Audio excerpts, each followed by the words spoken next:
इंसान की ही जाति फिर भी मुश्किल जीना जीते हैं। जाति भेद और पिछड़ेपन का नित्य जहर जो पीते हैं। इंसान की ही जाति है फिर भी मुश्किल जीना जीते हैं। जाति भेद और पिछड़ेपन का नित्य जहर जो पीते हैं। उन पिछड़ों ने अपनाया मुझको, मैं उनकी रोजी रोटी हूँ। मैं गोपीनाथ मुंडे की बेटी हूँ। पिछड़ों का दर्द मैंने अपना दर्द माना है। उनका बनूं सहारा मन में मैंने ये ठाना है। कमजोर हो जो चल न सके, मैं उनके हाथ की लाठी हूँ। मैं गोपीनाथ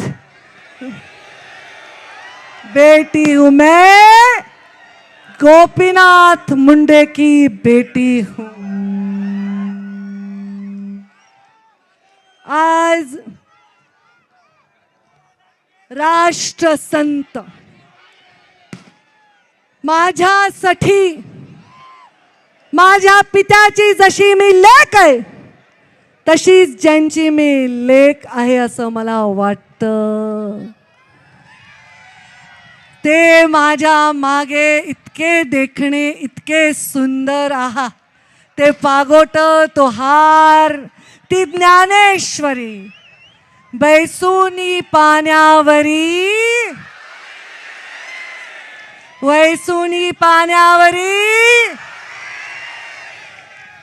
सलाम वालेकुम। माझा मुस्लिम बांधव मुंडे साहेबांचा फोटो घेऊन नाचतोय रे। तर या मुंडे साहेबांनी जो वारसा मला दिला ना, त्यांना त्यांचा मृत्यू दिसत होता असं मला वाटतं। कारण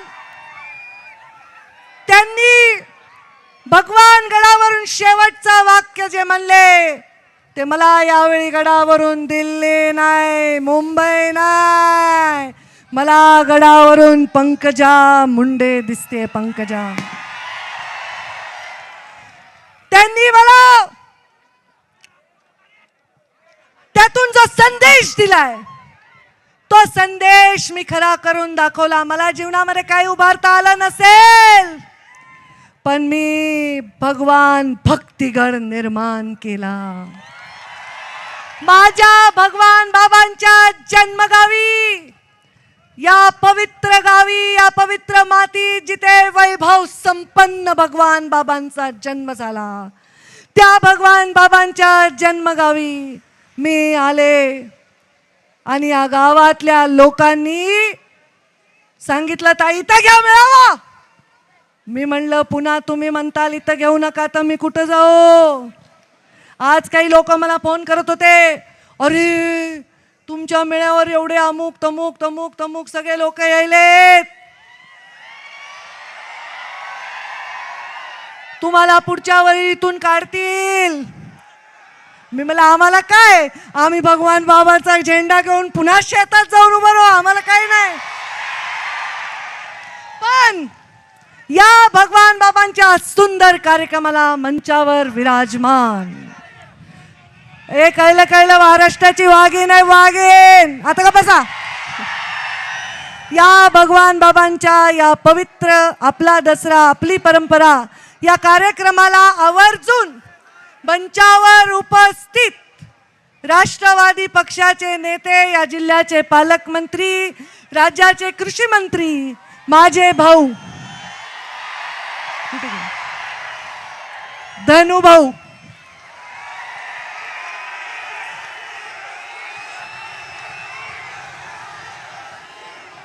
तुम्ही डीएम म्हणालात का पीएम म्हणालात का सीएम म्हणालात मला तर काही कळेल।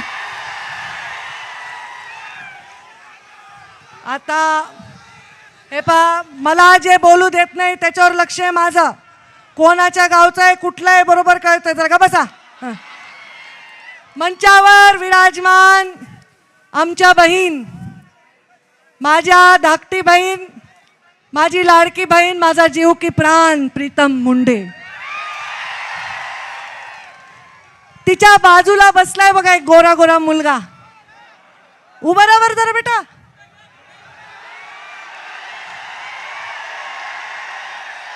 कोण आहे? इकडे इकडे इकडे इकडे.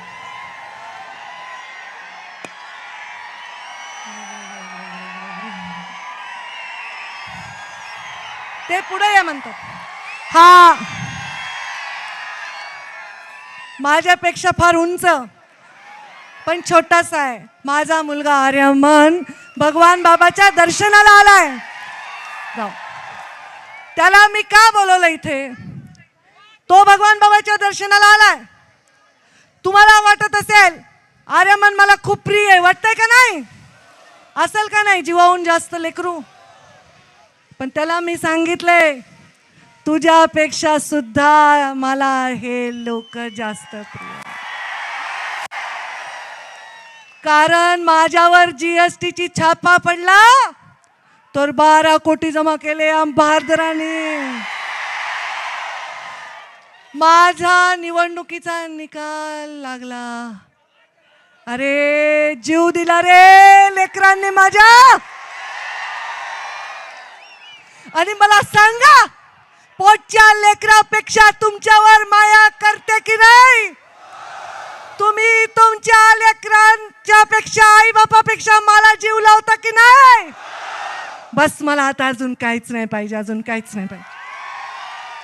मंचावर विराजमान ज्यांच्या प्रचाराला मी स्वतःचा जीव धोक्यात घालून गेलते ते डॉक्टर सुजय विखे पाटील, माझे भाऊ.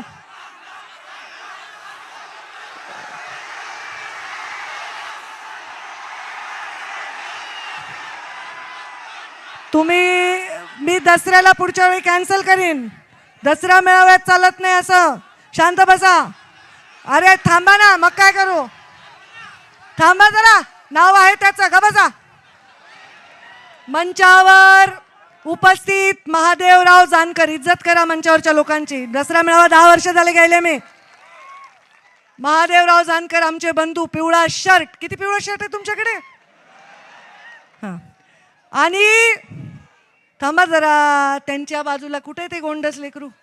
लक्ष्मण हाके. गोंडस आहे की नाही? मला त्यांनी काल व्हिडिओ त्यांचा पाहिला. त्यांनी स्वतःहून निर्णय घेतला मी इथे हे वाल्मिकांना बोलवले बघे. मी काय बोलला? माझ्या दसऱ्याला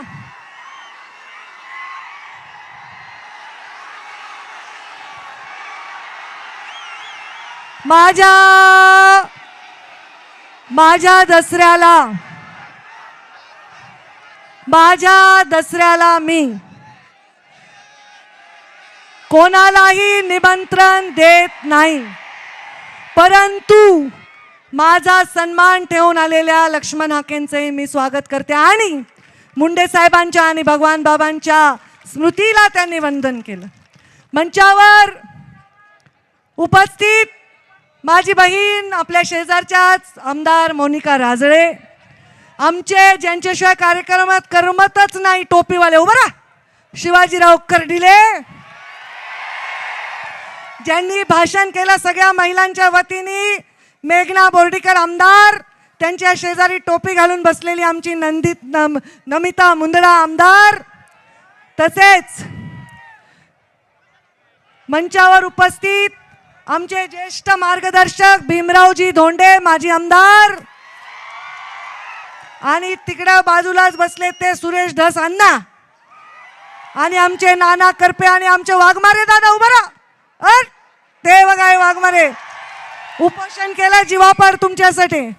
आणि आमचे मागे पीटी चव्हाण, जय सेवालाल, सदाशिव खाडे, आमचे निर्मळ तात्या जय मल्हार, गणेश हाके जय मल्हार, माजी आमदार खंदाडे, अजून आमचे केशव दादा आंधळे, देवीदासजी राठोड, आमचे डॉक्टर सुनील कायंदे खेडेकर, आमदार माजी आमदार खेडेकर, त्याचबरोबर योगेश जाधव, प्रतापराव जाधव येऊ शकले नाही, खासदार मंत्री झाले, त्यांच्या पुतण्याला त्यांनी पाठवलंय.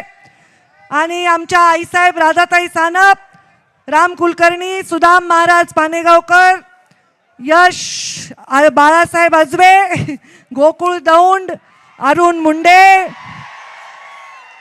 आणि सर्जेराव तांदळे, विजय गोलार, तय्यब भाई, रामदास बडे, रामराव खेडकर, हेमंत धात्रक, सर्व मी तुमची क्षमा मागते कारण अजून भाषण सुरू झालं नाहीये.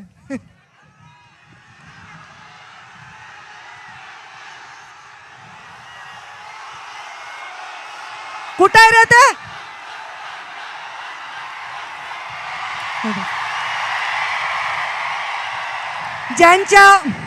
ज्यांच्या शिवाय धनंजय मुंडेंचं पाने हालत नाही ते वाल्मिक करा. आता मला विचारायचंय तुम्हाला, या मेळाव्याला 18 पगड जातीचे लोक आले आहेत का नाही? जळगाव वरून आलेत का? नाशिक वरून आलेत का? बुलढाण्यावरून आलेत का? येवल्यावरून आलेत का? नगर वरून आलेत का? आता कुठून आलेत का?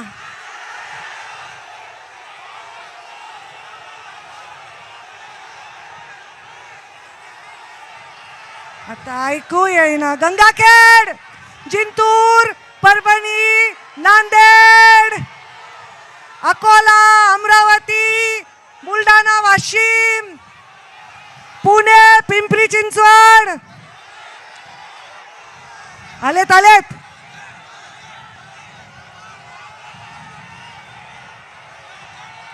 परभणी, आता बस करा जास्त, बसाऊ का? बसा. सगळ्या राज्यभरातून 18 पगड जातीचे आलेले माझे बांधव, तुम्हाला मी दरवर्षी आल्यावर मंचावर साष्टांग दंडवत घालते का नाही? का घालते? कारण माझ्या बापाने मरताना माझ्या झोळीमध्ये तुमची जबाबदारी टाकलेली आहे.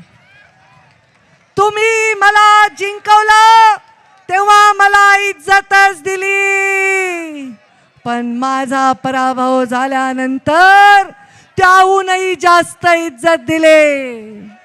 आणि आता तुम्हा सर्वांना इज्जत देण्यासाठी आम्ही प्रत्येक गावागावात, कानाकोपऱ्यात महाराष्ट्राच्या दौऱ्याला येणारे येऊ का? आपल्याला आपला डाव खेळायचा आहे का नाही?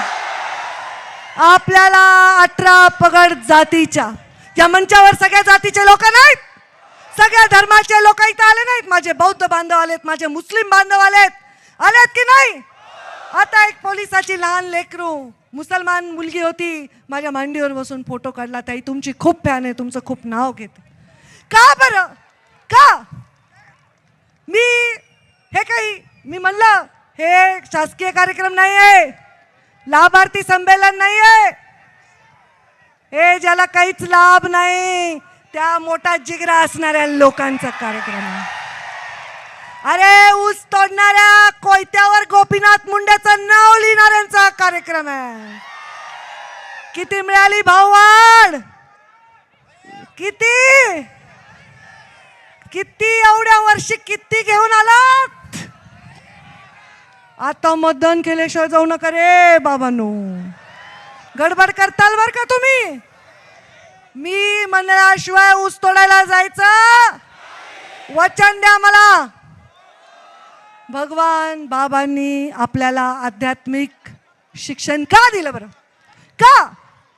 या डोंगर कपाऱ्यातल्या लोकांना माणूस म्हणून जगण्याचा अधिकार मिळावा म्हणून भगवान बाबांनी सांगितलं, सप्ते करा, अध्यात्म करा, कीर्तन करा, भजन करा, जमिनी विका पण शिका, हे भगवान बाबांनी सांगितलं.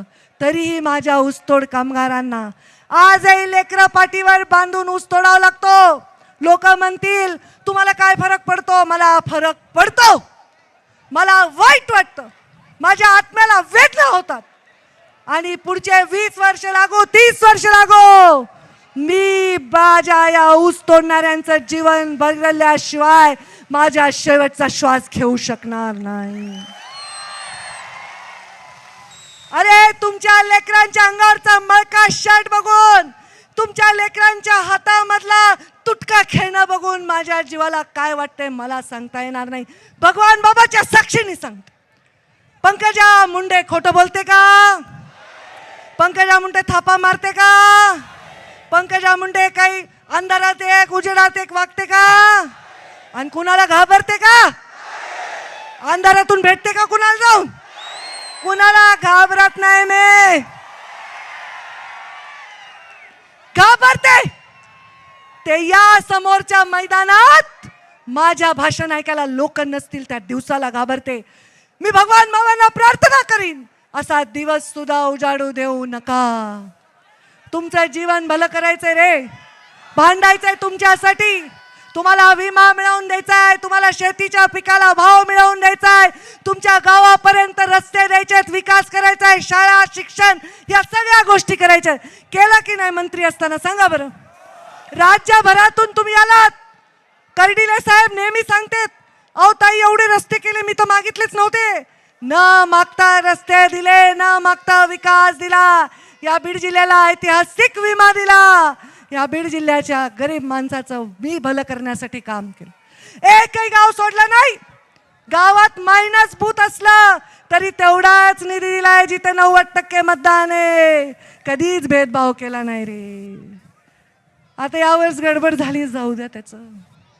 आपल्याला ही गडबड पुसून काढायची.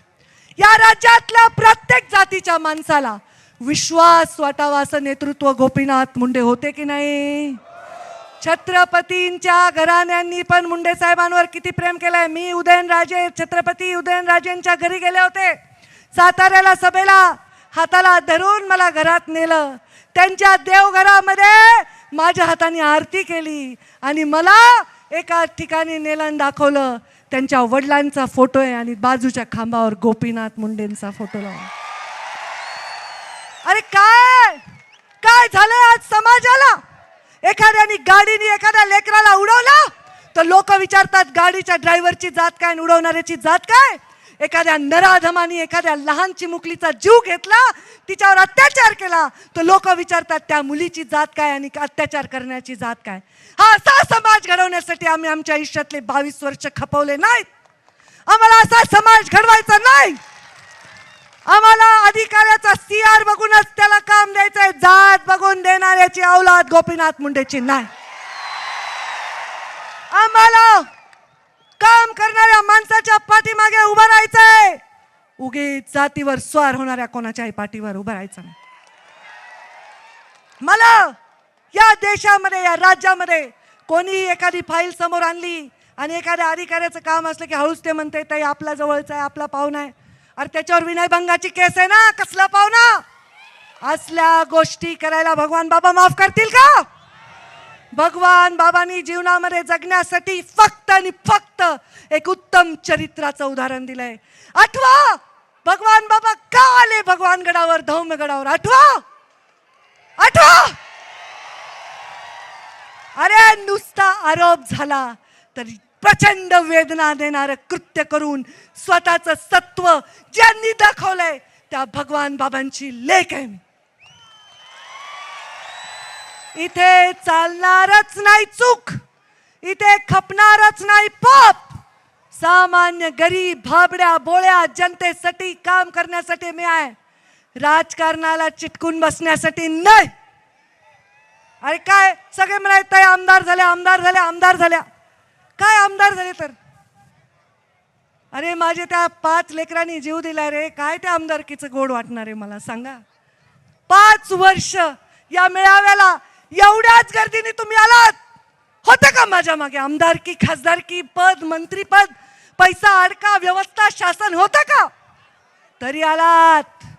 उद्याही येताल. आपल्या मागे असावंच काहीतरी तुमच्यासाठी, पण नसलं तरी तुम्ही मला सोडणार नाहीत आणि मी तुम्हाला सोडणार. जो समाजात सगळ्यात वंचित आहे, पीडित आहे, ज्याची पत नाही आणि ऐपत नाही, पत नाही आणि ऐपत नाही, अशा माणसासाठी काम करण्यासाठी मी राजकारणात आहे. मला घरं भरण्यासाठी, 10-12 गाड्या घेण्यासाठी, टेबला खालून टेबलावरून घेण्यासाठी नाही. तुम्हाला अभिमान वाटतो म्हणून हेलिकॉप्टरनी येते, तुम्ही म्हणला तर बैलगाडीत येते. येऊ का? पुढच्या वर्षी कशी येऊ ना हेलिकॉप्टरने? तुम्ही येणार ना? कशासाठी? कुणाचा दसरा? अरे भगवान बाबांचा दसरा, भगवान भक्तिगडावरचा दसरा, भगवान बाबांचे संस्कार. छत्रपती शिवरायांनी मोगलांच्या विरुद्ध लढाई छेडली तर प्रत्येक मावळ्याने आपलं रक्त सांडले. त्या प्रत्येक रक्ताला एका वाटीत घेऊन जर मिसळलं ना तर कळणार नाही रे धनगराचं होतं का वंजाऱ्याचं होतं, कुंभाराचं होतं का लोहाराचं होतं, मुसलमानाचं होतं. त्या छत्रपती शिवरायांनी मावळ्यांची मोठ बांधली म्हणून स्वराज्य आणि सुराज्य स्थापन झालं. जिजाऊ माझा आदर्श. जिजाऊंचं शौर्य, अरे 16 कोवळ्या मुलाला 16 वर्षाच्या रणांगणात फेकणारी ती माता, तिचं शौर्य. सावित्रीबाई फुले चिखलाचे शेणाचे गोळे स्वतःच्या अंगावर खाल्ले तरी लेकींना शिकवण्याचं काम केलं. हे लाडकी बहीण म्हणतायत, त्यावेळी लाडक्या बहिणीला शिकवायचं काम आम्ही केलं. आता लाडक्या बहिणींना आपण ताकद देतोय. त्या लाडक्या बहिणींना ताकद माझ्या सावित्रीबाई फुलेंनी दिली, त्यांचं धैर्य. आणि माझी पुण्यश्लोक अहिल्या देवी होळकर, त्यांचं औदार्य. अरे पती गेला, मुलगा गेला, अनेक दुःख हृदयामध्ये थांबवून सगळ्या देवांचा जीर्णोद्धार करत, सगळ्या गावागावामध्ये विकास करत, विस्तार करत फिरली ती माय माऊली अहिल्या देवी होळकर. पुण्यश्लोक लागतं का कुणाच्या मागे? नाही लागत.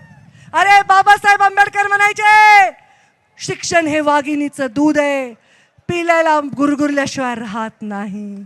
तुम्ही जे गुरगुरताय ना ते शिक्षणाच्या जीवावर गुरगुरताय. तुमची जी शक्ती आहे ना तुम्हाला मिळालेल्या शिक्षणाच्या जीवावर. गरिबांसाठी, वंचितांसाठी घेणाऱ्या प्रत्येक निर्णयासाठी माझ्या आयुष्याचा प्रत्येक क्षण मी खर्ची घालणार. याच्याबद्दल तुमच्या मनात शंका आहे का? तुम्हाला वाटतं का ताई थकल्या आहेत, पडल्यामुळे जरा नाराज झाल्या आहेत, आमदारकी घेतल्यामुळे शांत झाल्या आहेत, असलं काही वाटतं का? असं काही वाटतं का तुम्हाला? नाही ना? विश्वास आहे ना? मग मैदान जोरात लांब नाही, घोडा मैदान लांब नाही. धनुभाऊ परळीत तर आम्ही करणारच आहे, तो परळीत तर करणार. पण राज्याच्या कानाकोपऱ्यात आमच्या लोकांना कुठेही त्रास दिला, वंचितांना, पीडितांना, दलितांना, अशा गरीब माणसाला त्रास दिला असेल तर आम्ही त्याचा हिसाब घेतल्याशिवाय राहणार नाही. आणि मी येणार आहे, तुमच्याकडे येणार आहे, पश्चिम महाराष्ट्रात, उत्तर महाराष्ट्रात, विदर्भात, सगळीकडे येणार आहे. प्रधानमंत्री नरेंद्र मोदींवर विश्वास ठेवून या देशामधले लोक, गरीब लोक, मागासलेले लोक, वंचित लोक आज कुठेतरी एक चांगले दिवस येण्याची वाट पाहत आहेत. ते चांगले दिवस आणण्यासाठी मी प्रत्येक महाराष्ट्राच्या कानाकोपऱ्यात येणार. येऊ ना? माझं ऐकणार ना?